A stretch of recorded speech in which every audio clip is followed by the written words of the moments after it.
Bom dia a todos, irmãos. Prazer estarmos juntos, reunidos, com fins a cultuarmos a Deus. Pela graça de Deus, hoje continuaremos a nossa série de exposições em torno das doutrinas da graça e da soberania de Deus. E eu convido você a abrir comigo em Atos, capítulo 16.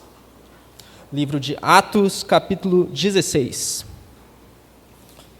Nós já passamos por alguns sermões, tratamos a respeito da soberania de Deus, da graça de Deus, do nosso estado de total corrupção, da eleição incondicional que nos alcança, da expiação de Cristo por seus eleitos, e hoje trataremos da graça eficaz do Deus Altíssimo. Atos 16, nós faremos a leitura do versículo 11 ao versículo 15, tão somente. Atos 16, versículo 11, diz assim, a palavra de Deus. Tendo, pois, navegado de Troade, fomos diretamente para Samotrácia, e no dia seguinte a Neápolis. Dali fomos a Filipos, cidade da Macedônia, primeira do distrito e colônia romana. Nessa cidade permanecemos alguns dias. No sábado, saímos da cidade para a beira do rio, onde nos pareceu haver um lugar de oração, e assentando-nos falamos às mulheres que haviam se reunido ali. Certa mulher, chamada Lídia, da cidade de Tiatira, vendedora de púrpura, temente a Deus, nos escutava. O Senhor lhe abriu o coração para que estivesse atenta ao que Paulo dizia. Depois de ser batizada, ela e toda a sua casa nos fez esse pedido. Se julgam que eu sou fiel ao Senhor, venham ficar na minha casa. E nos constrangeu a isso. Até aí. Vamos orar? Senhor, obrigado. Estamos diante da Tua palavra e temos o grande privilégio de Te escutarmos através dela. Portanto, fala aos nossos corações, que tão somente o que o Senhor pretenda comunicar ao Seu povo seja dito aqui, e que à medida que a Tua palavra é pregada, nós possamos ser instruídos, fortalecidos, consolados e encorajados. Nos ajuda e glorifica o Teu nome, no nome do Senhor Jesus. Amém e amém. Irmãos, frequentemente na nossa vida nós nos deparamos com um senso de incapacidade. Talvez você já tenha se deparado com esse sentimento em algum momento da sua vida. Você se depara com a situação e você se sente totalmente incapaz de solucionar aquele problema. Ou você se depara com um problema e você se vê sem forças. Meu Deus, eu não consigo. E você se vê abatido e desanimado por isso. Às vezes, isso se expressa na sua própria vida, através de alguma dificuldade que você possua, às vezes na vida do seu próximo, na sua incapacidade de solucionar as adversidades que o seu próximo enfrenta. Isso pode se expressar de diversos modos. Se expressa também quando você ora por uma pessoa e passa anos orando por uma pessoa e essa pessoa nunca se converte. Você ora pela conversão dela, você pede a Deus, suplica a Deus para que Deus converta o coração dessa pessoa. Você roga, dobra os seus joelhos, passa horas orando, dias orando, anos orando para essa pessoa, décadas, e ela nunca tem o seu coração alcançado. E você fica, meu Deus, eu não sei o que fazer mais. Eu oro, eu prego a palavra para essa pessoa, mas simplesmente o coração dela permanece duro como uma rocha, duro como uma pedra, imutável. Totalmente a mesma coisa que era décadas atrás. Ela continua a mesma coisa. E você se sente frágil, então. Você se vê com sua incapacidade, porque você se vê como alguém capaz de mudar a situação. Você não consegue entrar dentro do coração daquela pessoa, pegar uma chave e abrir as portas. Você não consegue fazer isso, porque você não tem as chaves do coração da pessoa. Se o coração da pessoa é uma porta, definitivamente você não tem as chaves para abri-la. E você se vê totalmente incapaz, então. E esse sentimento de incapacidade frequentemente nos abate, nos desanima, e nós pensamos, meu Deus, o que eu faço agora? Eu sou fraco, sou frágil, não consigo mudar as situações, e o que eu faço agora? As doutrinas da graça, elas definitivamente nos humilham. Elas nos humilham porque elas nos fazem defrontar com a nossa incapacidade. Elas nos fazem nos defrontar com a nossa total depravação, nossa total corrupção. Nos mostram quão indignos nós somos de mudar. Ou melhor, tão incapazes nós somos e quão sem força nós somos. As doutrinas da graça, elas nos jogam ao chão e nos lembram que somente Deus tem as chaves do nosso coração. As doutrinas da graça nos lembram que se o nosso coração é uma grande tranca, só Deus pode de fato abri-la. Só Deus pode mudar a realidade, só Deus, de fato, pode mudar o curso das coisas ao nosso redor. E por isso, ao mesmo tempo que as doutrinas da graça, elas nos humilham, elas também nos consolam. Porque elas nos lembram que Deus pode mudar a realidade, apesar de que nós não possamos. Apesar da nossa incapacidade, existe um Deus todo-poderoso e soberano.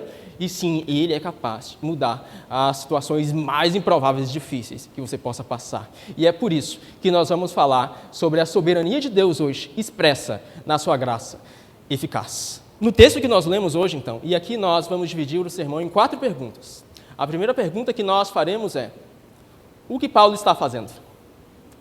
O que Paulo está fazendo no texto que nós lemos hoje?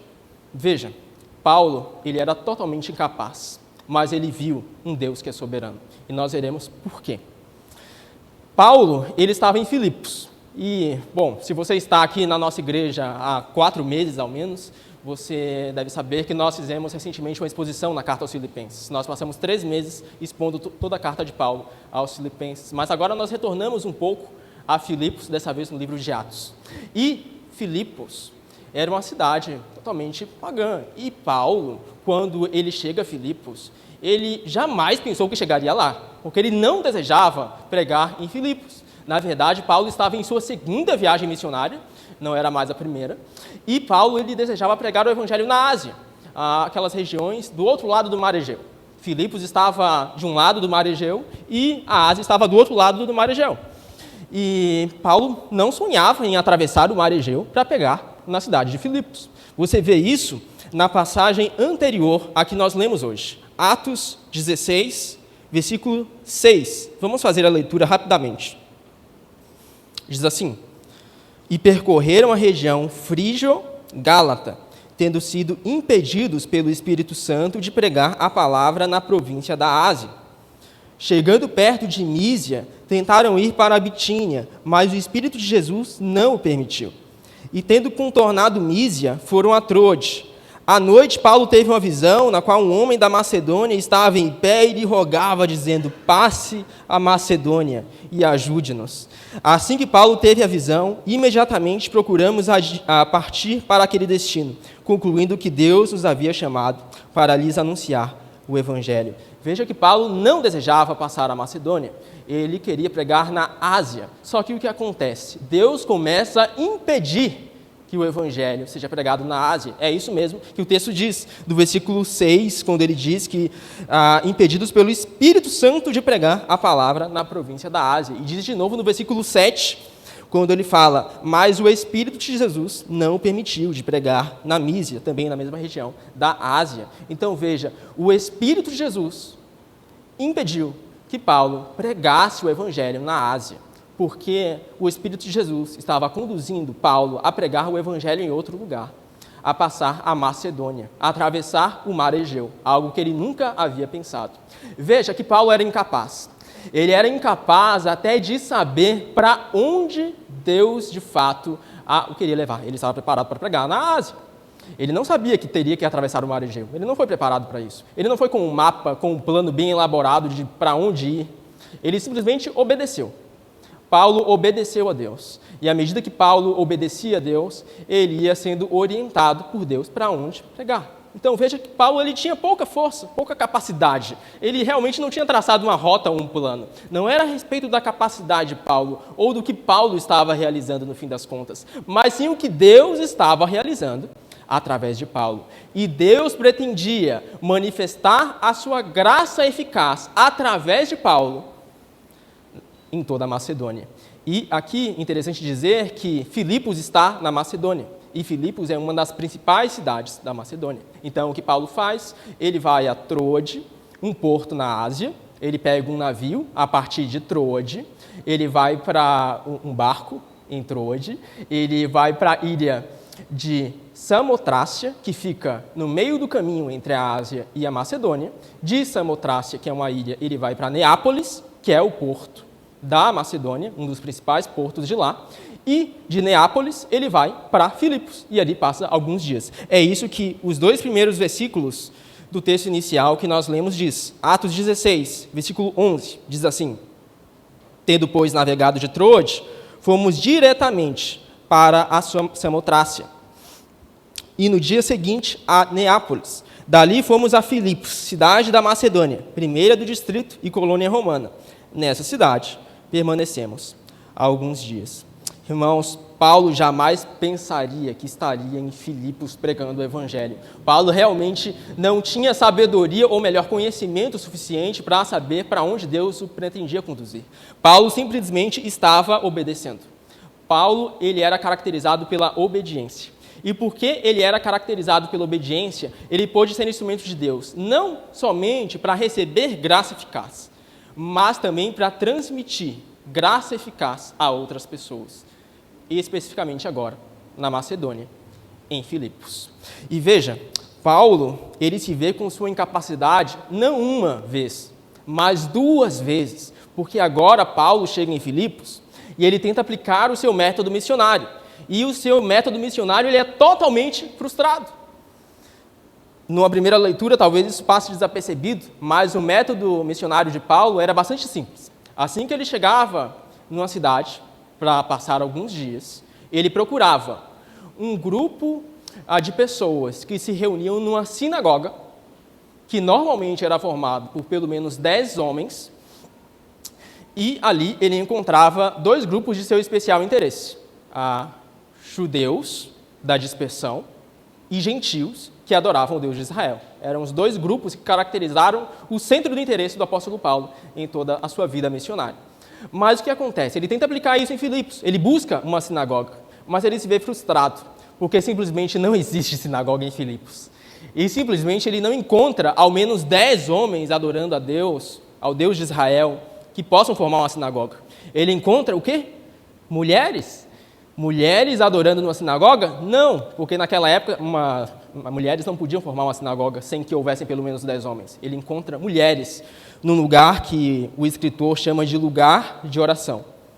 Quão irônico o texto é ao nos falar isso. Veja, Paulo foi totalmente frustrado. Ele foi pensando que ia pregar na Ásia, e Deus o conduz à Macedônia. E agora ele chega na Macedônia, e ele tenta aplicar seu método missionário, e novamente ele falha. O seu método missionário falha. Mas Deus, ele utiliza da obediência de Paulo, por mais que ele não entendesse muito bem as coisas. E é por isso que nós chegamos no versículo 13 de Atos 16, que diz assim: no sábado, saímos da cidade para a beira do rio, onde nos pareceu haver um lugar de oração. E assentando-nos, falamos às mulheres que haviam se reunido ali. Veja, Deus usa Deus usa da obediência de Paulo para que, através dele, ele pudesse ser instrumento de Deus àquelas mulheres, por mais que ele jamais cogitasse que aquilo fosse acontecer, porque Deus é soberano. E, no fim das contas, a nossa pergunta inicial sobre o que Paulo está fazendo não é uma pergunta muito certa para se fazer perante esse texto, porque, no fim das contas, não é sobre o que Paulo está fazendo ou realizando, é sobre o que Deus está realizando através de Paulo, por conta da sua soberania. E, por isso, a nossa segunda pergunta da nossa mensagem de hoje é: o que Paulo, ou melhor, o que Deus está fazendo em Filipos? O que Deus está realizando? E bem, Deus está manifestando a sua graça eficaz em Lídia. Quem é Lídia? Bem, versículo 14. Certa mulher chamada Lídia, da cidade de Tiatira, vendedora de púrpura, temente a Deus, nos escutava. O Senhor lhe abriu o coração para que estivesse atenta ao que Paulo dizia. Lídia era uma pessoa totalmente improvável de se ouvir o Evangelho. Primeiro, o texto nos diz, ela era uma vendedora de púrpura. Ela não era ninguém importante, assim. Normalmente, às vezes, Paulo chegava na cidade e as pessoas eram convertidas, pessoas de alto escalão eram convertidas. E a partir do momento da influência que essas pessoas tinham, outras pessoas também eram alcançadas. Mas Lídia não era ninguém. Lídia era uma vendedora de púrpura. E aqui, na região de Filipos, vendedora de púrpura equivalia a um pescador do Mar da Galileia, por exemplo. Um pescador do Mar da Galileia, ele normalmente ganhava bem, mas era uma profissão extremamente comum. Em Filipos, os vendedores de púrpura, a mesma coisa. Eles ganhavam bem, mas era uma profissão extremamente comum, não era ninguém influente assim. E Deus resolve alcançar Lídia. E veja que Deus transtorna a viagem missionária de Paulo só para alcançar Lídia. E através de Lídia, fazer a sua obra em Filipos. Que grande graça eficaz Deus a manifesta através de Paulo na vida de Lídia. Veja que Deus já operava em Lídia antes mesmo de Paulo ir lá. E Paulo não sabia disso. O texto diz, no versículo 14, que Lídia era temente a Deus. Essa expressão, temente a Deus, designa aquelas pessoas que não eram judeus ou judias, no caso de Lídia, mas que mesmo assim adoravam o Deus dos judeus. Em todo o livro de Atos, sempre que você vê essa expressão temente a Deus aparecer, isso significa que essa pessoa não era judia, mas que ela adorava o Deus de Israel. E Lídia era essa pessoa. Veja que Deus já estava operando no coração de Lídia. Lídia já tinha escutado falar do Deus de Israel, que se manifestou nas escrituras sagradas dos judeus, do Antigo Testamento, que nós temos hoje em nossas Bíblias, mas ela ainda não havia ouvido falar de Jesus. Então, sabendo disso, Deus transtorna toda a viagem de Paulo para que ele vá para Filipos e pregue sobre a mensagem do Evangelho ao coração de Lídia. Então, o coração de Lídia é aberto e ela pode escutar as boas novas e ser transformada. E veja que não foi Lídia quem abriu o seu coração. O texto diz que o Senhor lhe abriu o coração para que estivesse atenta ao que Paulo dizia. E se o Senhor não estivesse aberto o seu coração, Lídia certamente não teria escutado e obedecido às palavras de Paulo. Então veja que tudo, no fim das contas, é sobre o que Deus está fazendo.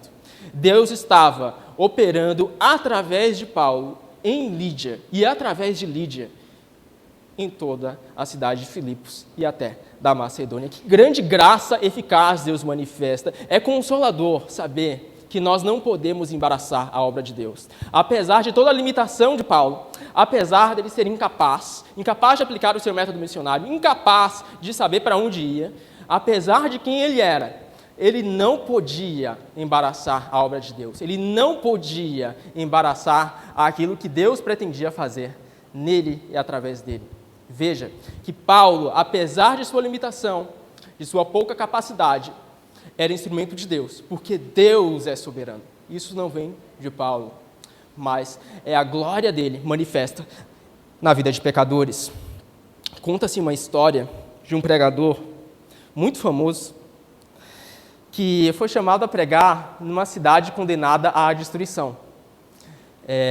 Ele não esperava que Deus fosse fazer isso, porque ele queria ficar na cidade dele e ele queria descansar um pouco, e ele foi chamado por Deus a pregar nessa cidade que seria destruída.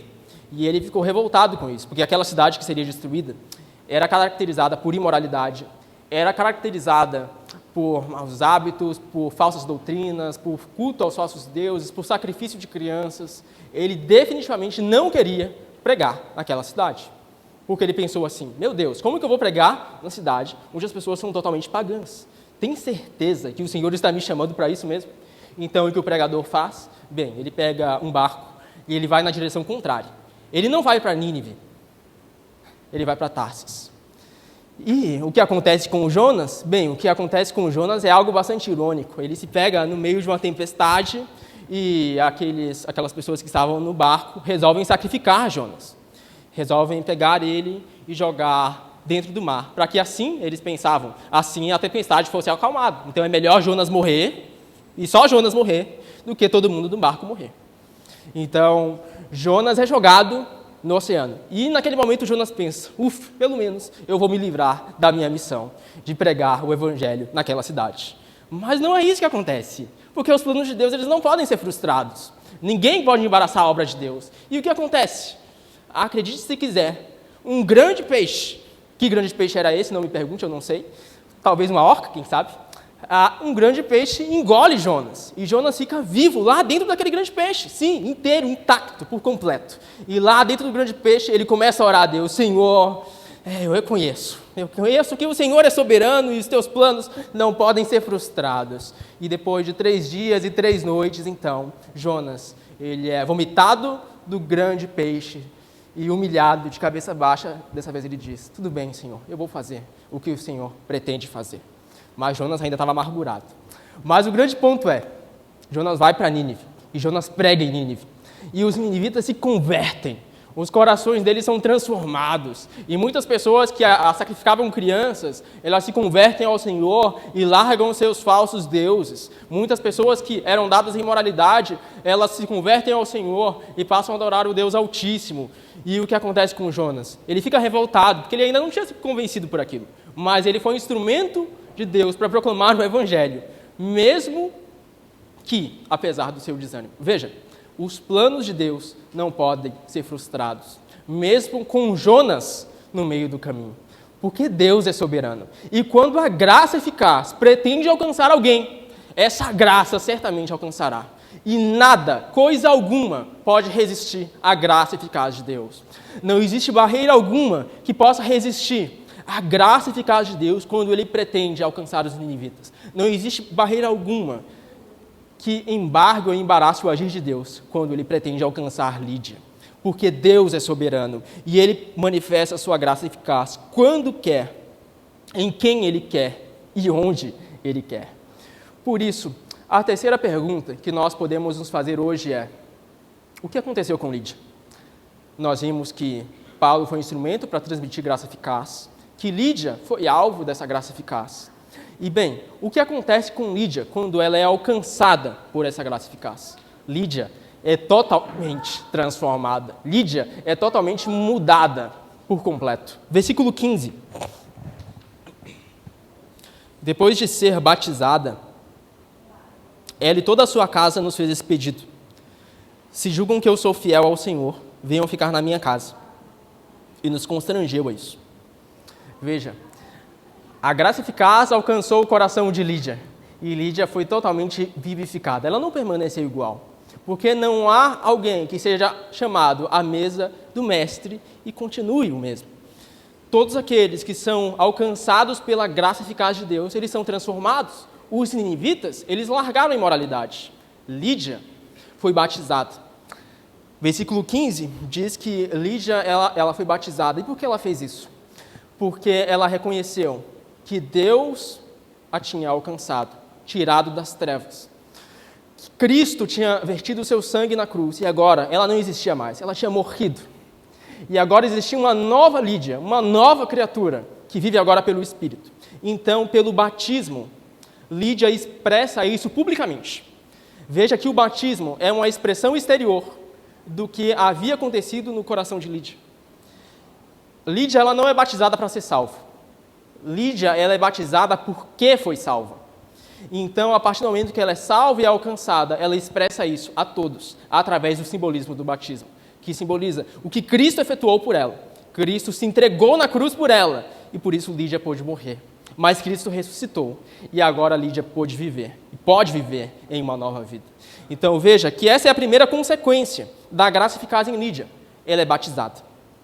Mas o texto vai além, quando ele nos diz que não só ela foi batizada, mas que ela e toda a sua casa foram batizados. Isso significa que Lídia, ela não reteve o evangelho para si. Ela proclamou o evangelho intensamente, inclusive para toda a sua casa. E posteriormente nós vemos que a igreja de Filipos se desenvolve. E se desenvolve a partir de quem? De Lídia. Lídia é a primeira convertida de Filipos.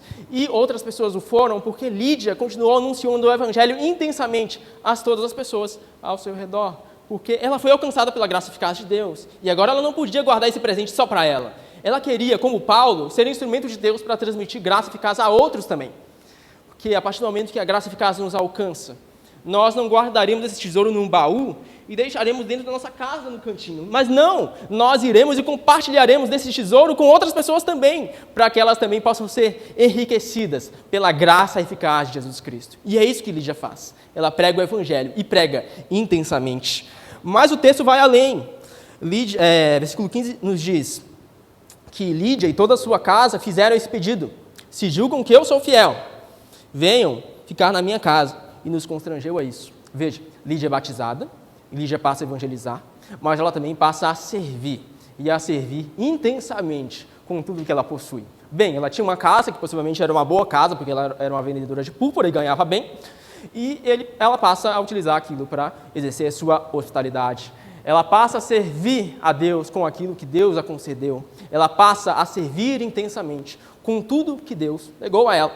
Veja, se nós somos alcançados pela graça eficaz de Deus, nós pareceremos com o nosso Mestre.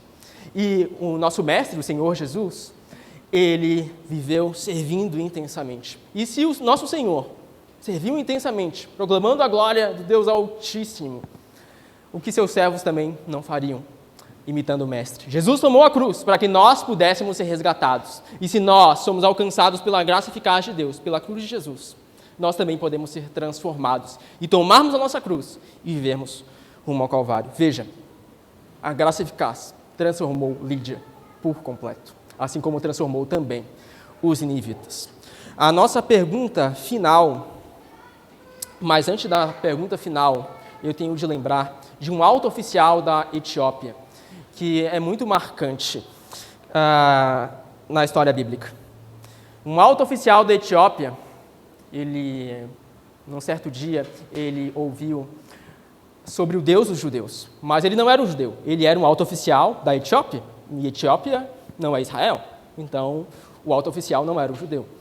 E ele ouviu do Deus dos judeus, e ele ficou bastante curioso que ele era, ele começou a ouvir mais sobre o Deus de Israel.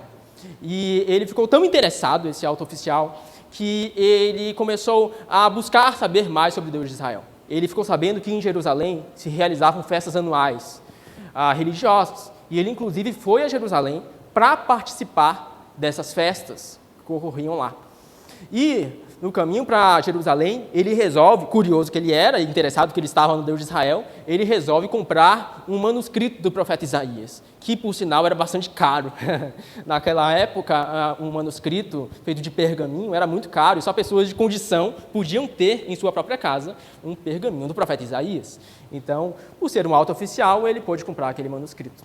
E ele estava voltando agora para a Etiópia, depois da festa religiosa que ele teve em Jerusalém. E no meio do caminho, Deus resolve definitivamente manifestar a sua graça eficaz a ele. É melhor ler o texto. Atos 8, versículo 26, diz assim: Um anjo do Senhor disse a Filipe: Levante-se e vá para o sul, no caminho que desce de Jerusalém a Gaza. Esse se acha deserto. Filipe se levantou e foi. Havia um etíope, eunuco, alto oficial de Candace, rainha dos etíopes, o qual era superintendente de todo o seu tesouro. Ele tinha vindo adorar em Jerusalém e estava regressando ao seu país, e assentado na sua carruagem vinha lendo o profeta Isaías. Então o Espírito disse a Filipe: Aproxime-se dessa carruagem e acompanhe. Correndo para lá, Filipe ouviu que o homem estava lendo o profeta Isaías. Então perguntou: O senhor entende o que está lendo? Ele respondeu: Como poderei entender se ninguém me explicar? E convidou Filipe a subir e sentar-se ao seu lado. Ora, a passagem da Escritura que ele estava lendo era esta: Foi levado como ovelha ao matadouro, e como um cordeiro mudo diante do seu tosqueador, ele não abriu a boca. Na sua humilhação, lhe negaram justiça. Quem poderá falar da sua descendência? Porque a vida dele é tirada da terra. Então o eunuco disse a Filipe: Peço que você me explique a quem se refere o profeta. Fala de si mesmo ou de outra pessoa? Então Filipe explicou, e começando com essa passagem da Escritura, anunciou-lhe a mensagem de Jesus. Seguindo pelo caminho, chegaram a certo lugar onde havia água. Então o eunuco disse: Eis aqui água. O que impede que eu seja batizado? Veja que Deus resolve manifestar sua graça eficaz ao etíope da maneira mais improvável possível, levando Filipe para lá. Filipe não sonhava que seria conduzido para lá, mas ele obedeceu a Deus e foi, e pregou o evangelho, e foi um instrumento de Deus para transmitir graça eficaz àquele etíope. Então ele é convertido, ele conhece ao Senhor Jesus, e o que ele faz? Ele é batizado, como expressão exterior daquilo que aconteceu em seu interior. Veja que a graça eficaz transforma, e isso é bastante óbvio, porque a graça eficaz, ela é eficaz. Ela não é uma graça ineficaz, ela é uma graça totalmente eficaz para nos fazer novas criaturas. E agora sim nós podemos chegar à nossa quarta e última pergunta da mensagem de hoje. O que é graça eficaz? Afinal, nós vimos no texto hoje a graça eficaz agindo, mas nós ainda não definimos o que é graça eficaz. Bem, graça eficaz é o poder e o presente de Deus em manifestar as suas dádivas aos pecadores mais improváveis, no momento que Ele quer, na hora que Ele quer, no lugar onde que Ele quer, mesmo que isso subverta todo o pensamento humano. A graça eficaz de Deus não é algo que possa ser reduzido a uma equação matemática. A graça eficaz não é 1 mais 1 igual a 2. A graça eficaz excede nossa compreensão. Nós não sabemos como Deus pôde transtornar a segunda viagem missionária de Paulo, só para alcançar Lídia. Nós não sabemos como Deus pôde impedir que o Evangelho fosse pregado na Ásia, para então conduzir Paulo a outra região. Nós não sabemos porque Deus resolveu fechar as portas do Evangelho para a Ásia naquele momento. Não sabemos, nós não temos todas as respostas, definitivamente. Mas nós sabemos sim que a graça eficaz é o presente de Deus. E porque é presente, nenhum de nós merecíamos. E, portanto, nós não deveríamos olhar para as portas que foram fechadas na Ásia, mas para as portas que foram abertas na Macedônia. Porque Deus não precisava abrir as portas da Macedônia, eles não mereciam aquilo. Mas Deus resolveu manifestar a sua graça eficaz à Macedônia e converter todos que estavam ali. Porque a graça eficaz de Deus é um grande presente e ela se manifesta no tempo certo, nem antes e nem depois. Você pode se perguntar, por que Lídia não se converteu antes? Por que os ninivitas não se converteram antes? Por que tudo isso não aconteceu antes? Não sei. Nós não podemos sondar o pensamento de Deus. Não podemos medir quanto Ele sabe. Não podemos entendê-lo por completo. Então, somente podemos confiar que Ele manifesta, sim, a sua graça eficaz, das formas mais improváveis. Contemplando a graça eficaz de Deus, Paulo escreve assim, em Romanos 11, versículo 33, diz assim: ó profundidade da riqueza, tanto da sabedoria como do conhecimento de Deus. Quão inexplicáveis são os seus juízos e quão insondáveis são os seus caminhos. Pois quem conheceu a mente do Senhor, ou quem foi o seu conselheiro, ou quem primeiro deu alguma coisa a Deus para que isso lhe seja restituído? Porque dele, e por meio dele, e para ele são todas as coisas. A ele seja a glória, todos sempre. Amém. Quão insondáveis, quão inexplicáveis. Nós tão somente podemos nos prostrar e reconhecer, Senhor, realmente é soberano. Talvez você ore por uma pessoa há muito tempo na sua vida e essa pessoa realmente nunca tenha se convertido. O que a graça eficaz tem a dizer para você? Bem, a graça eficaz te encoraja a continuar pregando o Evangelho e orando por essa pessoa. Porque não é porque ela ainda não se converteu que ela não será um dia. Lembre-se que a graça eficaz de Deus, ela se manifesta no tempo certo, no momento certo, na hora certa. Talvez essa pessoa seja alcançada ainda, no final da sua vida, quem sabe, não sei. Talvez seja como um ladrão da cruz que se converta apenas no final da sua vida. Talvez não demore tanto, mas o seu papel continuar fazendo a sua parte diante de Deus e glorificando a Deus por isso, pregando o Evangelho e orando intensamente. O que Deus vai fazer, não sei te dizer ao certo, mas sei que Deus vai ser fiel para manifestar a sua graça eficaz e glorificar o seu nome, da maneira e da forma que Ele designou. Porque Deus excede toda a nossa compreensão. Talvez você se sinta desanimado ao olhar para o seu passado e ver que poderia ter conhecido o Senhor Jesus muito tempo antes. Você pensa assim, Senhor, se o Senhor tivesse me alcançado quando eu era ainda jovem, nada disso teria acontecido, ou tudo seria diferente. E talvez você se remova por dentro por conta disso, porque você pensa, meu Deus, por que não antes? Por que só agora, Senhor? Talvez os ninivitas pensassem isso também, talvez Lídia também. Lídia era uma vendedora de púrpura, e vendedora de púrpura naquela época era associada a cultos pagãos. A grande maioria dos vendedores de púrpura, eles adoravam falsos deuses. Não há indícios para dizer que Lídia também não era alguém assim. Mas Lídia foi transformada, e aprove a Deus alcançar Lídia naquele momento, transformá-la naquele momento. Por quê? Não sei te dizer, mas Lídia não merecia ter sido alcançada em nenhum momento. Mas mesmo assim, por mais tardio que Lídia possa achar, Deus resolveu lhe agraciar com sua graça eficaz. Portanto, não fique remoendo, olhando para trás, por conta de uma conversão tardia, talvez. Mas olhe para frente, veja o que Deus já fez e o que Ele pode fazer em sua vida, caso você obedecer e permanecer fiel. Porque no fim das contas não é sobre Paulo, não é sobre Lídia, não é sobre mim, nem sobre você. É o que Deus faz na vida de pecadores, através de pecadores, para manifestar a sua glória, manifesta em Jesus Cristo. Nosso papel?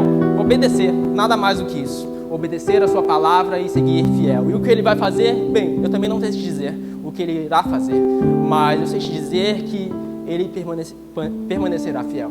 Porque Deus, ele sempre permanece fiel e Deus sempre cumpre os seus propósitos.